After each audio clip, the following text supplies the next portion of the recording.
আপনারা জানেন যে আমাদের যমুনা বহুমুখী সেতু 1998 সালে 23শে জুন এটি উদ্বোধন হয়েছিল এবং তখন প্রয়োজন দেখা দিয়েছিল একটি রেল লিঙ্কের। এবং তখন যদিও যমুনা বহুমুখী ব্রিজটি রেল সেতুর জন্য নির্মিত হয়নি, তবু একটি রেল সেতু সিঙ্গেল লাইন যুক্ত করা হয়েছিল। এবং এরপর থেকে আমাদের বাংলাদেশ রেলওয়ে অনুভব করেছে, বাংলাদেশ সরকার অনুভব করেছে যে একটি ডেডিকেটেড রেল ব্রিজ যমুনা সেতুর উপরে হওয়া প্রয়োজন। এবং সেই তাগিদ থেকেই, সেই প্রয়োজনের তাগিদ থেকেই এই প্রকল্পটি গ্রহণ করা হয়েছিল। এবং এই প্রকল্পটি অর্থায়ন করেছে Japan international cooperation agency, JICA, আমাদের সহযোগিতায় এসছে। এবং যে আপনারা জানেন, জাইকা সাথে বাংলাদেশের দীর্ঘদিনের বন্ধুত্ব, বিশেষ করে এই অবকাঠামোগত উন্নয়নের এবং প্রকল্পের ক্ষেত্রে জাইকা আমাদের খুবই ট্রাস্টেড পার্টনার। এবং সেজন্য জাইকা এগিয়ে এসছে এবং সেজন্য জাপান সরকার এবং জাইকার প্রতি আমরা বিশেষভাবে কৃতজ্ঞ। এখানে যেটি হয়েছে যে এই সুবিধা যেটা আমরা পেলাম, যে এর আগে যমুনা বহুমুখী সেতুতে যেই রেল লাইনটি ছিল সেটি দিয়ে প্যাসেঞ্জার ট্রেন অত্যন্ত ধীর গতিতে ঘন্টায় 20 কিলোমিটার বেগে যেতে পারত। তাতে ব্রিজটি ক্রস করতে 20 মিনিট সময় লাগতো আনুমানিক। এই ডেডিকেটেড রেল ব্রিজ হওয়ার জন্য আসলে এই সময়টা কমে 3 মিনিটে চলে আসবে। এখানে আমরা 120 কিলোমিটার গতিতে আমরা ট্রেন চালাতে পারবো। এর মধ্যে আপনারা জানেন, গত ফেব্রুয়ারি মাসের 12 তারিখ থেকে এই সিঙ্গেল লাইনে, এই ডেডিকেটেড রেল ব্রিজের সিঙ্গেল লাইনে ট্রেন যাওয়া আসা শুরু হয়েছিল। এটা আমরা ট্রায়াল রান বলে থাকি, বাট যাত্রী পরিবহন করা হচ্ছিল। আজকে সেটি দুটো লাইন, অর্থাৎ ডাবল লাইন যেটি, সেটি আজকে উদ্বোধন হয়ে গেল। এরপর থেকে দুটো লাইনে আমাদের এই যমুনা রেল ব্রিজ দিয়ে আমাদের ট্রেন চলাচল করবে। এর জন্য আমাদের দক্ষিণবঙ্গ থেকে উত্তরবঙ্গে, আবার একই অর্থে ঢাকা থেকে উত্তরবঙ্গে আমাদের রেল যোগাযোগের ক্ষেত্রে একটা নতুন দ্বার উন্মোচিত হলো। এবং এই সুবিধা আমরা রেলের আয়বদ্ধ কাজেও আসলে ব্যবহৃত হবে। কারণ আপনারা জানেন যে এখান দিয়ে কোনো কন্টেনার ট্রেন বা ফ্রেট ট্রেন বা গুডস ট্রেন বা কোনো ভারী কনসাইনমেন্ট কিন্তু আমরা পরিবহন করতে পারতাম না যমুনা বহুমুখী সেতুর যে রেল লিঙ্ক দিয়ে। কিন্তু এখন এই রেল ব্রিজটি উদ্বোধন হওয়ার জন্য আমরা সব রকমের ফ্রেট ট্রেন, কন্টেনার ট্রেন কিন্তু আমরা এখান দিয়ে যাতায়াত করতে পারবে। আর আপনারা জানেন যে ট্রান্সএশিয়ান রেল নেটওয়ার্ক অথবা সার্ক রেল নেটওয়ার্ক, এটার একটা দীর্ঘদিনের আমাদের এই রিজিয়নকে একটা কানেক্টিভিটি, রেল কানেক্টিভিটি বাড়ানোর জন্য কিন্তু বিভিন্ন পরিকল্পনা রয়েছে। সেটির ক্ষেত্রেও ভবিষ্যতে সেই রেল, আঞ্চলিক যে রেল নেটওয়ার্ক, সেটি সাফল্যের জন্য কিন্তু আসলে এই রেল ব্রিজটি বিশেষ ভূমিকা রাখবে। ধন্যবাদ।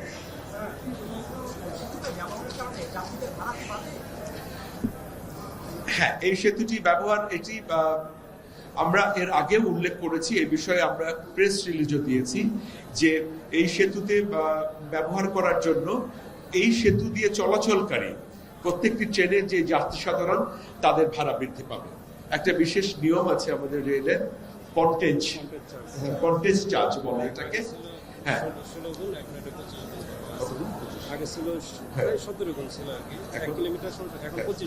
আচ্ছা, এটি আগের যেটা ছিল 16.something, প্রায় 17 গুণ ছিল, এখন এটি 25 গুণ বৃদ্ধি পাবে। কাজে এর জন্য আমাদের যাত্রীদের আপনার ভাড়া বৃদ্ধি পাবে। আমি এক্সাম্পল হিসেবে বলতে পারি যে ঢাকা থেকে রাজশাহী যেই ট্রেনটিতে শোভন শ্রেণীতে 405 টাকা ভাড়া ছিল, সেটি এখন 450 টাকা হবে। কাজেই এখানে এই সুবিধাটার দাম হিসেবে কিছু ভাড়া যাত্রীদের বৃদ্ধি পাবে।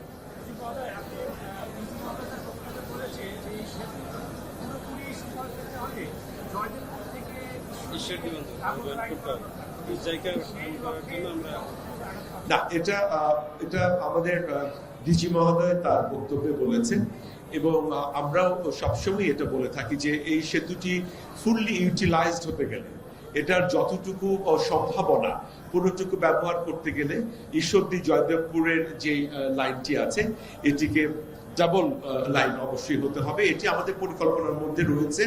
আপনারা জানেন যে আসলে আমাদের রেল নেটওয়ার্ক এখন বেশ বিস্তৃত হয়েছে, কিন্তু তারপরে আমাদের আরো বিস্তৃত করবার দরকার আছে, এবং সেক্ষেত্রে আমরা প্রায়োরিটি ফিক্স আপ করি, অগ্রাধিকার বিবেচনাতে আমরা আসলে প্রকল্প গ্রহণ করি। কাজে এটি আমাদের অগ্রাধিকার প্রকল্পের মধ্যে রয়েছে। ধন্যবাদ।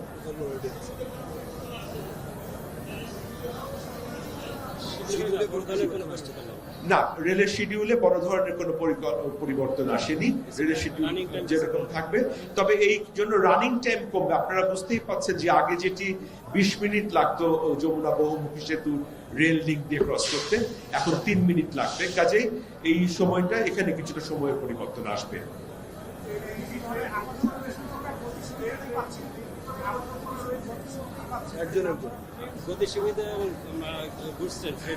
আপনার গতি সুবিধা তো পাচ্ছি, এটা তো একদম দৃশ্যমান। তার সাথে আমি যেটি আমার বক্তব্যে বলেছি যে আমরা goods train, freight train, container train এগুলো কিন্তু আমরা এখন পরিবহন করতে পারবো উইদাউট এনি লিমিটেশন। কাজে আমাদের রেলের রাজস্ব বৃদ্ধির ক্ষেত্রেও কিন্তু এই মুহূর্তে এটি অবদান রাখবে। একটু দেখুন, আসলে আস্থার ব্যাপারটা যেটা আসছে, যে বিশেষ করে যাত্রী পরিবহন, এটা যাত্রীদের সুবিধার্থে আমার যেটুকু মনে হয়েছে, যে আমি যেটুকু বুঝেছি, যে যাত্রী সুবিধার্থে, যাত্রীদের কল্যাণে অনেক কিন্তু নতুন কিন্তু পরিকল্পনা গ্রহণ করা হয়েছে। আপনারা ইন্টারসিটি ট্রেনের কথা যদি ধরেন, আন্তনগর ট্রেন আগে কিন্তু অনেক কম ছিল, এখন কিন্তু ক্রমান্বয়ে বৃদ্ধি পেয়েছে, এবং এই বৃদ্ধি পাওয়ার ফলে যাত্রীদের এবং অভ্যন্তরীণ যে সমস্ত সুবিধা রেলের মধ্যে থাকে সেখানেও কিন্তু অনেক পরিবর্তন আনা হয়েছে। আর আপনারা বলছিলেন যে আমরা একই সাথে আমরা কিছু নতুন কোচ আনার জন্য আমাদের পরিকল্পনায় রয়েছে। আপনারা জানেন যে আমাদের লোকোমোটিভের শর্টেজ রয়েছে, আমাদের কোচের শর্টেজ রয়েছে, আমাদের ওয়াগনের শর্টেজ রয়েছে, এবং সেইটি যাত্রীদের সুবিধার জন্য আমরা কোচ বৃদ্ধি করবার জন্য আমরা কোচ প্রকিউরমেন্টের কিছু আমাদের প্রকল্প গ্রহণ করা আছে, সেগুলো প্রক্রিয়াধীন রয়েছে এবং সেগুলো তাড়াতাড়ি আসবে। এবং নতুন কোচ আপনারা পুরনো কোচের সঙ্গে আপনারা যারা রেলে ভ্রমণ করেন, আপনারা ব্যবহার করলে আপনারা পার্থক্য বুঝতে পারবেন যে যাত্রীদের আরামের দিকটি বিবেচনা কিন্তু নতুন কোচগুলোর ক্ষেত্রে করা হয়েছে। এগুলো আপনারা নিশ্চয়ই বুঝতে পারছেন। যমুনা রেল সেতু নির্মাণের ক্ষেত্রে কোনো অনিয়ম হয়েছে কিনা বা দুর্নীতি হয়েছে কিনা, এই প্রশ্নের উত্তরে যেটা বলতে হয় যে আমরা এখন পর্যন্ত কোনো অভিযোগ পাইনি এরকম যে এরকম হয়েছে। যদি আমরা পেয়ে থাকি আমরা সেটা খতিয়ে দেখবো, কিন্তু এখন পর্যন্ত কোনো কর্নার থেকেই কিন্তু আমরা এরকম শুনিনি যে সুনির্দিষ্ট কোনো অভিযোগ আমরা পাইনি।